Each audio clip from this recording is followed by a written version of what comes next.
Mesdemoiselles et messieurs, chers amis, les habitués de lancement de livres au NSI Pacotel, bonsoir.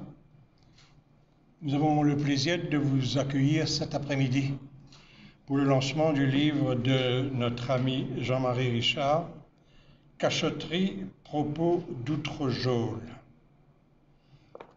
Il est évident que c'est un homme de lettres et que ce titre obéit à quelques subtilités langagières ou à quelques références littéraires de son cru.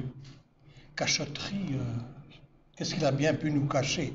Évidemment, c'est un jeu de mots sur les cachots. Propos d'outre-geôle qui nous fait penser à Chateaubriand, propos d'outre-tombe. Heureusement que ça n'a pas été son cas et qu'il a été bien vivant et qu'il a survécu à cette épreuve pour nous raconter cette fabuleuse aventure, mais surtout pour nous raconter cette douloureuse aventure. Avant, comment j'ai pu faire un impair diplomatique? Je n'ai pas reconnu M. Kassamiotim sous son masque. On peut enlever le masque, de toute manière, la distanciation, est, ici on le fait, est respectée de toute manière. Ouais, je disais donc qu'il est revenu pour nous raconter cette aventure qui nous a beaucoup touchés parce que au niveau de Radio One, personnellement, dans Enquête en direct, quand l'incident a éclaté il y a plus de 12 ans de cela, Jean-Marie n'avait que cette plateforme-là, justement pour en parler, pas tous les jours, mais régulièrement, à chaque fois qu'il y avait eu, du moins, une évolution dans son dossier. À tel point que, à la limite, souvent on frisait la diffamation parce que on n'était pas sûr, c'était pas vérifiable pour le journaliste qu'on était, en direct, en plus sans filet de protection. Eh bien, on lui a fait confiance parce qu'il est journaliste lui-même et qu'aujourd'hui, je ne regrette pas de lui avoir donné la possibilité de s'exprimer, alors que d'autres, je suppose, frileux ou peu audacieux, se sont tenus à une prudente réserve. Mais avant de passer la parole à Maître Glover et à Jean-Marie, c'est avec beaucoup d'émotion qu'on va lire ce livre, surtout que la préface est signée par Maître Hervé Lassémillan. Et Dieu sait s'il n'a pas encouragé Jean-Marie dans cette entreprise d'écriture. Nous saluons donc en son absence son fils Alexandre qui est là. Est-ce qu'il tolérait les longs cheveux, ton papa? Non, je savais bien. Et Hervé ne pouvait pas tolérer de longs cheveux, bien évidemment. C'est un conflit générationnel. Mais nous avons vraiment une pensée spéciale pour lui aujourd'hui qui nous a quittés de manière prématurée. Alors pour revenir à ce livre, je ne vais pas rester trop longtemps, c'est pour dire que, et si cela n'avait pas été Jean-Marie Richard? Grave.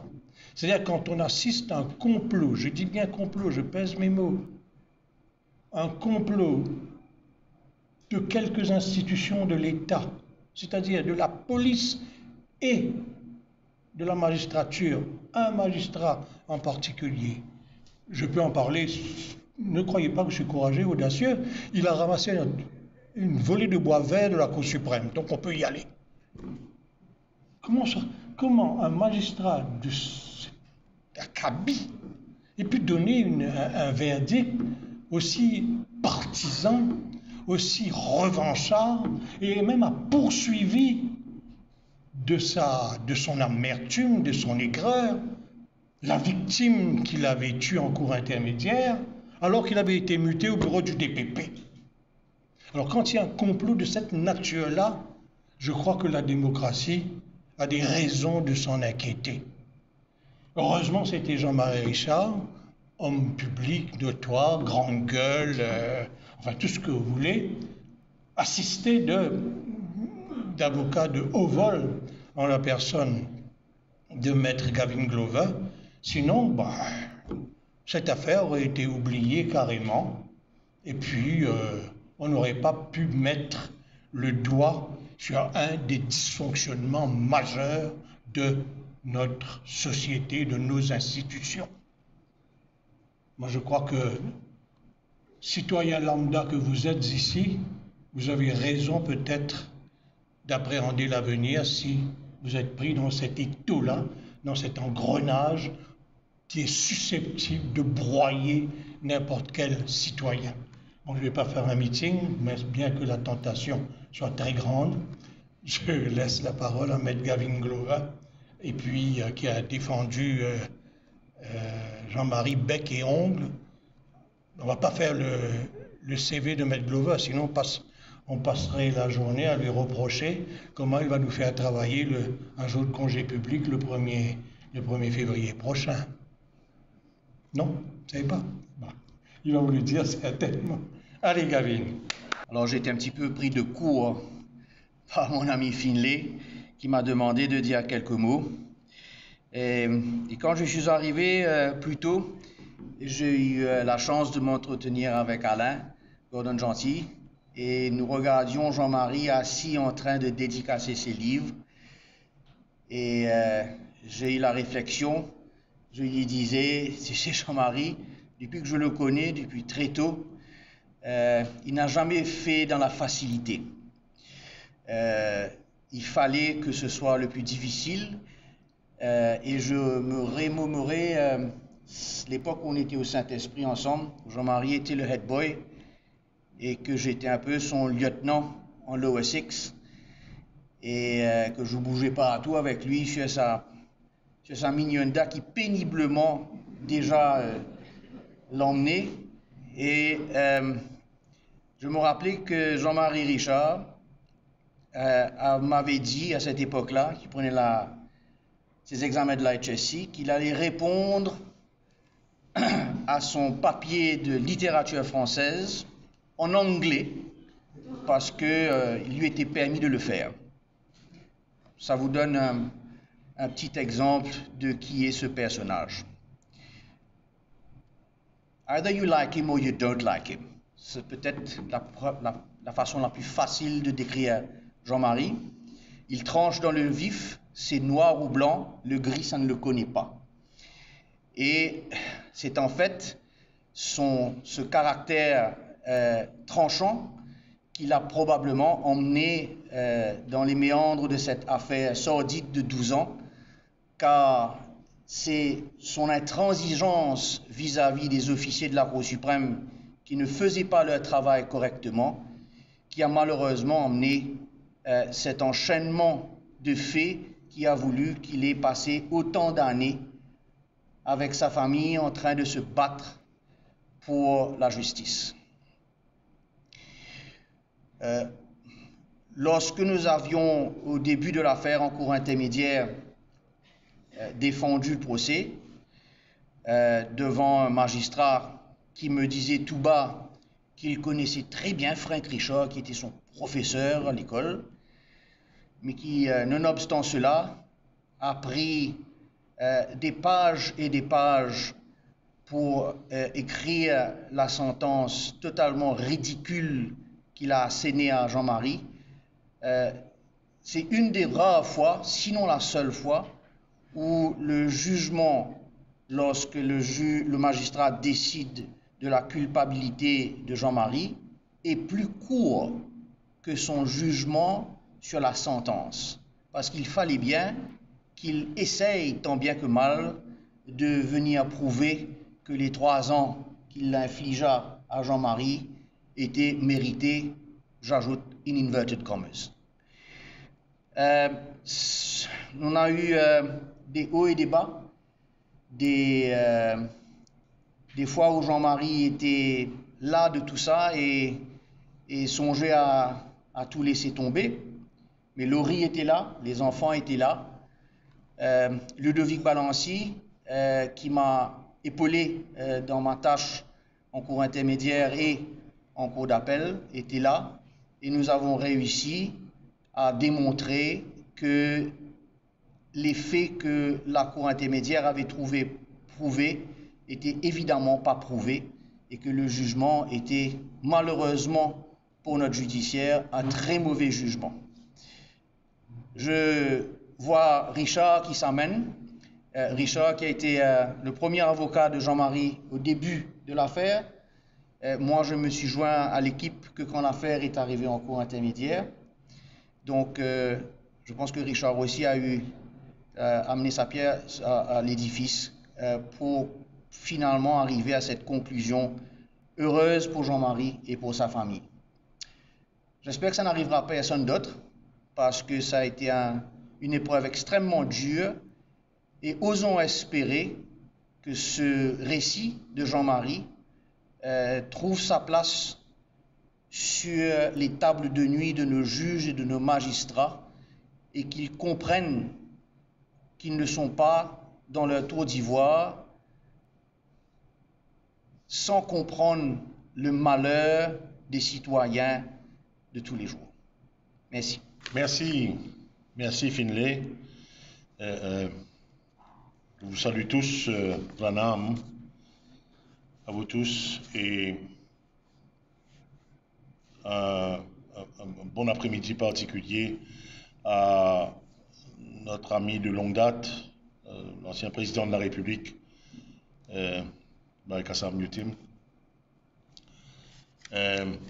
Madame l'ambassadeur l'épouse de l'ambassadeur de Madagascar, Madame Stéphanie Vital, son mari et l'ami de longue date aussi, Camille Général Vital, m'a appelé ce matin pour dire qu'il était pris dans une fonction à l'occasion de Republic Day en Inde aujourd'hui. Et il m'a délégué son premier conseiller, M.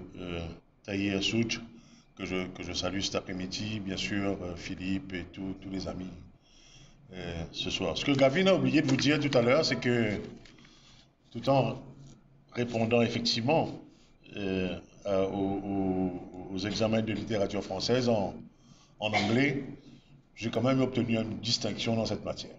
Okay? Et j'aimerais cet après-midi commencer par des remerciements. Et pour ensuite essayer de résumer ce récit. Merci thank you and gratitude to Almighty for your protection and blessings. À Laurie, Lydia, Christina et Ulrich pour votre soutien de tous les instants. À l'équipe légale menée par Gavin et qui comprenait également Jean-Christophe Belpo et Tania Huette en plus de Ludovic Balancy. Many others, friends from the legal profession for their unflinching support and assistance along the years. All friends and genuine, all are there tonight, who have been supporting, listening, soothing our hearts for your empathy and compassion in those rough seas. Aradna Boudou-Lemont, former colleague, now a colleague, from Eclipse Communication, who's handling the whole media relations. Yannick Cornet, IRC Web Services, pour tout l'aspect digital. Toute l'équipe de Imagine Communication, toute l'équipe de 10 mois autour du président et du directeur général, le président Maître Roshan Rajrup et le directeur général Lindy Couronne, qui a d'ailleurs écrit la préface de ce livre. Une pensée spéciale aujourd'hui pour l'ami de tous les combats, Jean-Yves Violette, qui nous a quittés récemment. Le plaisir aujourd'hui d'accueillir sa femme et son épouse. Et aussi, j'accueille, last but not least, Alexandre Lassémillante, le fils de Feu Hervé Lassémillante, qui représente sa sœur, Mélisandre, et son épouse, Magali, qui malheureusement n'ont pas pu être parmi nous cet après-midi. Et vous tous ici, là, qui êtes toujours là. Those writings contained in the book, pompously described as a book, unfold actually the story, an ordinary story of an ordinary law-abiding citizen whose family happened to own seafront property in the heart of the village of Cambé. After 10 years of court proceedings, they obtained a warrant of tenement against an unscrupulous tenant. On the day earmarked for his eviction as per court order obtained by going through the due process, both ushers and police officers who were supposed to assist the ushers in performing and executing the judgment were beating around the bush for reasons known to them only. After an inevitable argument with police officers, the latter turns against the owner, beat him up, handcuffed and arrested him on multiple charges, namely assault on police officer causing effusion of blood, larceny with violence, and obstruction on the ushers who were supposedly there to hand him back his legitimate property, as ordered by the intermediate court judgment, made executory after lengthy appeal and time-buying procedures. Pour mémoire, le responsable de la police à l'époque, c'était un certain chef inspecteur Moussafir. Pourquoi à l'époque? Vous me direz. Il l'est peut-être toujours. Ben non. Aujourd'hui, ce monsieur est surintendant de police rattaché au CCID basé au Regional Headquarters de MAP. Ce monsieur a été identifié formellement lors de parades d'identification aux casernes centrales, dans les locaux des CCID, pour avoir été à la tête de sa troupe, commandité, orchestré des actes de brutalité s'apparentant à de la torture sur notre propriété et dans le poste de police de Cambé à 10h30 du matin le 24 septembre 2009. Résultat des causes, multiples contusions dont aux parties génitales,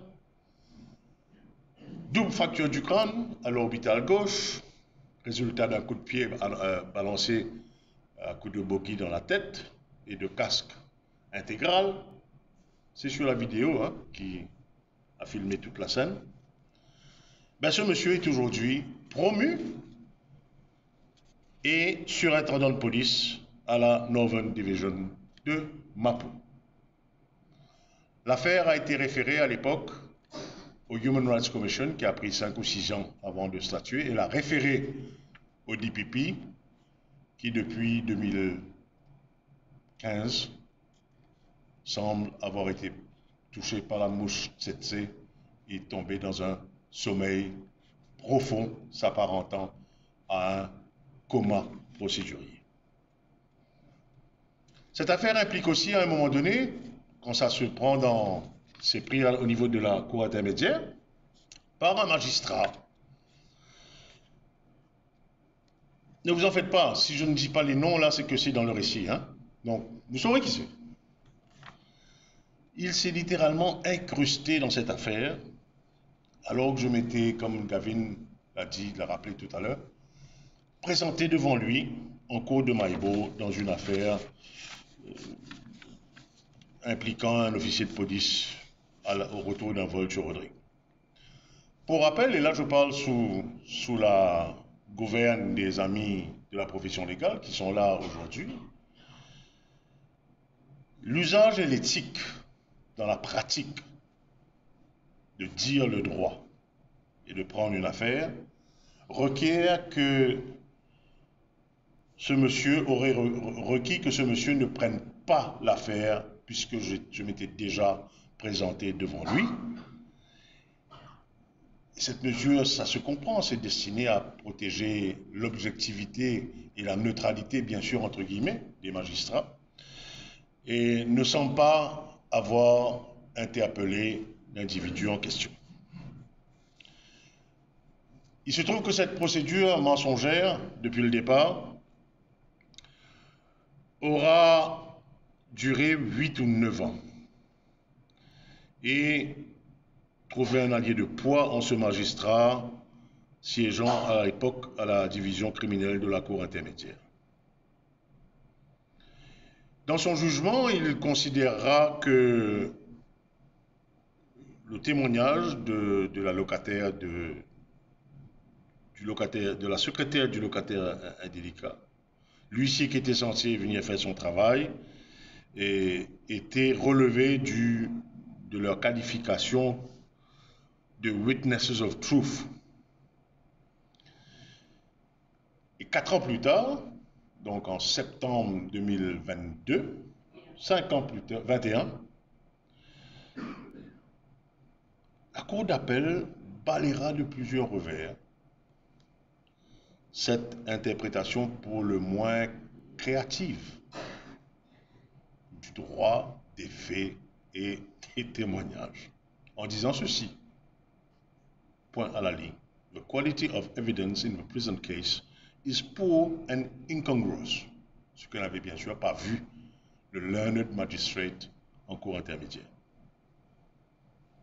Il se trouve, autre coïncidence, après la promotion du chef inspecteur, que ce magistrat aurait été dans une vie antérieure un policier.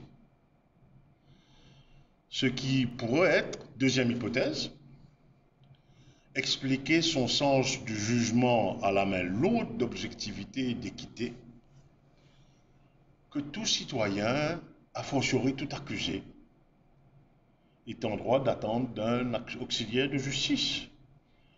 Et ceci pose la question, je la repose ce soir, de la mise en place d'une véritable école de la magistrature pour que n'importe quel kidam, qu'il soit ancien policier ou ancien quoi que ce soit, qui prenne un LLB et soit call to the bar, ait entre les mains la possibilité régalienne de juger et de broyer une existence. Le jugement de la Cour d'appel, comme celui du magistrat, se trouve en annexe de la documentation de cet ouvrage. Beaucoup de personnes m'ont dit, après avoir pris connaissance du jugement: Jean-Marie, oublie, c'est fini, vis ta vie, c'est le passé, etc., etc., etc., etc., etc. Sauf que eux, ils n'avaient pas vécu mon passé. Ils n'ont pas vécu le passé de mes enfants. Mon fils, où il est, Yuri? Il est assis, donc on ne voit pas qu'il est aussi grand. Mon fils avait 3 ans à l'époque. Aujourd'hui, il en a 15. Il a vécu 12 ans, comme ses sœurs, Lydia et Christina, qui avaient à l'époque 7 ans et 5 ans.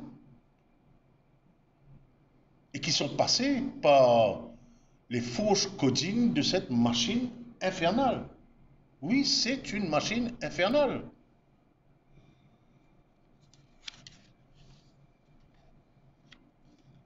Et je dois vous dire que cela m'a tenté de tourner la page, de brûler les souvenirs et de continuer à vivre ma petite vie tranquillement.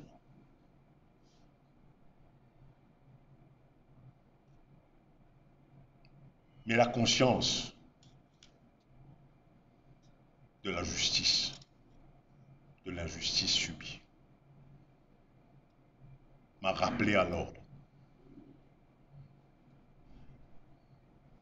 le regard de mes enfants entrant à l'école en me disant « Papa, on nous a dit que tu étais un criminel et que tu aurais dû aller en prison. » Depuis le primaire, le secondaire, le lycée.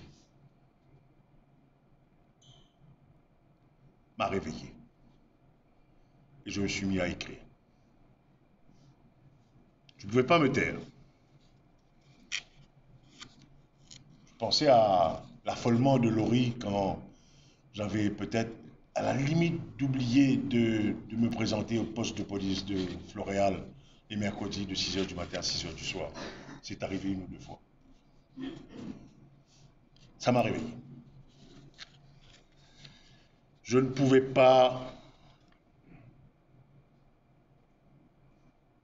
me taire et finalement être complice de ce système qui nous avait autant broyés. Accepter de demeurer encore, et là je commence ma première cachotterie, de demeurer encore prisonnier de ce cachot, de cette emprise toxique, tressée par des sadiques pervers en uniforme ou en civil, à l'abri du système policier pénal, à l'abri du système carcéral, qui tiennent la vie, le destin, l'existence des individus, des citoyens, présumés innocents jusqu'à trouver coupables par tous les niveaux du système de justice de ce pays. Et leur famille en otage. Aujourd'hui, avec le recul, je peux partager à travers ce livre et à travers quelque part des understatements, des ramifications crapuleuses qui font froid dans le dos, mettant en route et alimentant par leur malveillance cette machine infernale, broyant les citoyens et leurs familles sans hésitation. En fait, sous découvert de cartes postales de Maurice, c'est un plaisir, Mauritius, c'est un plaisir, je ne sais pas quoi. Nous vivons à la périphérie, si ce n'est pas encerclé par un maze, un labyrinthe, où sévissent des minotaures qui se délectent de sacrifices humains, que leur procurent leurs adeptes et leurs dévots. Et j'espère que ce récit commencera à tisser ce qui deviendra un fil d'Ariane salutaire pour ce pays, pour nos enfants, pour nos petits-enfants, pour les générations à venir, permettant de les libérer de cette épée de Damoclès qui pèse sur leur tête. Il me fallait donc témoigner. Ça a pris du temps. Il y a des moments où je me suis dit non, c'est pas possible parce que revenir sur certaines choses était terrible. Mais en ce jour de la Republic Day de l'Inde, je me permettrai de citer Mohandas Karamchand Gandhi, le Mahatma. Quote, "Silence becomes cowardice when occasion demands speaking out the whole truth and acting accordingly." End of quote. I believe that I've acted according to the truth and justice. But to reassure you, ladies and gentlemen, this testimony factually describes without any bitterness nor resent, and here I have to praise Hervé Lassemillante and so many other friends who read the script, describes how some thugs garbed in police uniforms or magistrate robes going back to the colonial days and claiming their authority of life and death on us, the citizens therefrom, never took off their feet on my neck for 12 years. Imposing restrictions on my traveling, imposing restrictions on my freedom of expression, speech, and opinion, and movement, simply because I had, as a citizen, tried to execute a judgment in my favor in the restitution of my family property and express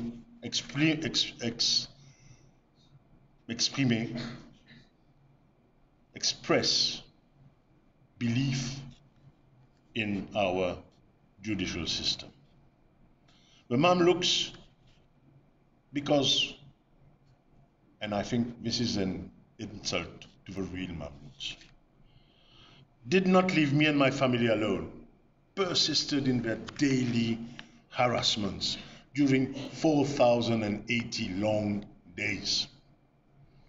From regular road checks, unnecessary prohibition orders, requiring numerous applications, in view to restriction to travel even for my medical treatment in La Réunion in India. And it so happens, again, a coincidence. But when this magistrate was at the DPP's office, it was the first time, but ever in the whole procedure, I must be honest and confess this, that there was a query upon the necessity for me to travel. The result was all specialist consultations had to be postponed, and it took me more than 1 month with a renal and diabetic condition to be able to reinstate my appointments in La Réunion and in India. Thank you, sir, for your humanity and your compassion. And I had to report during 260 weeks, every Wednesday between 6 and 6 p.m. at Floréal police station, who played good game. They were good game, I must say. Maybe 1 or 2 morons who were scattered around. But generally speaking, they were cool. Et en marge de cet événement, j'ai eu la grande joie, à travers le témoignage que j'ai vu comme vous sur les médias sociaux, de réaliser que Laurie et moi, avec fierté, que nous étions les parents de 2 jeunes adultes pétillants, articulés, portant un regard sur le monde et disposant d'une réflexion profonde sur ces 12 années de notre vie de famille. Lydia et Christina Richard, Paul Richard, nos 2 piliers, j'en ai eu les larmes aux yeux de joie, de fierté et d'émotion. Ces 12 ans ont été terribles pour nous, pour elle, pour Ulrich et pour Lydia. Mais quel plaisir, quelle fierté de constater leur degré de maturité dans ces témoignages. La profondeur de leur pensée critique et articulée. La pertinence de leur témoignage. Merci, merci Seigneur, de nous avoir protégés de ta cuirasse de lumière pendant cette traversée des nuées ténébreuses et toxiques. Lux et veritas. C'est ainsi qu'un voile se lève. Et depuis le début de toute la campagne de communication et de réflexion avec Aradna, avec Laurie, avec Yannick, et tout cela projeté dans l'opinion publique, je commence à prendre conscience qu'il n'était pas du tout le cas au début. Au début, c'était une catharsis, c'était besoin de retirer tout cela et de s'en libérer. Et même aujourd'hui, il y a encore des moments où je me dis, est-ce que c'est vraiment fini? Est-ce qu'ils vont me lâcher? Est-ce que Il y a une réappropriation de sa liberté dans la sérénité. Et le cachot, c'est aussi ça que l'on vit tous les jours. Ce qui ne fut qu'un exorcisme personnel et familial par rapport à ce que nous avions vécu et subi avec la famille pendant 12 ans. Ce témoignage sous forme de livre est un appel afin que toutes les parties prenantes de notre société, que tous ensemble nous nous mettions en marche pour œuvrer afin qu'un tel malheur, oui je dis bien un malheur, une calamité, une descente aux enfers, un voyage au bout de l'enfer, vole au-dessus d'un nid de coucou.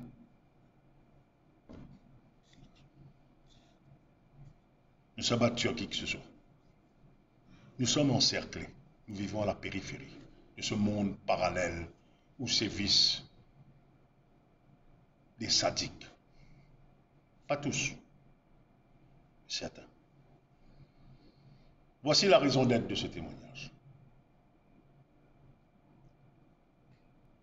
À l'aube des guerres puniques, le grand Caton disait, commençant chaque discours au Sénat, Delenga, Carthago est. Il faut détruire Carthage. Delenga, Carthago est. Il nous faut détruire cette Carthage sous la forme d'un empire malfaisant et malveillant, qui doit être même pas amendé, il doit être détruit. Delenga, Carthago est. Je vous remercie de votre attention et j'espère que vous allez avoir matière à réflexion en lisant ce livre. Et apologies, sincere apologies. It would have been really with great pleasure that you be welcome this evening with some nice Moët et Chandon or Piper Hennessy or some bubbly of the sort. But I have to claim your indulgence because the bail money deposited at the Supreme Court is still under their custody without any interest, of course. It has been something like 12 years, guys.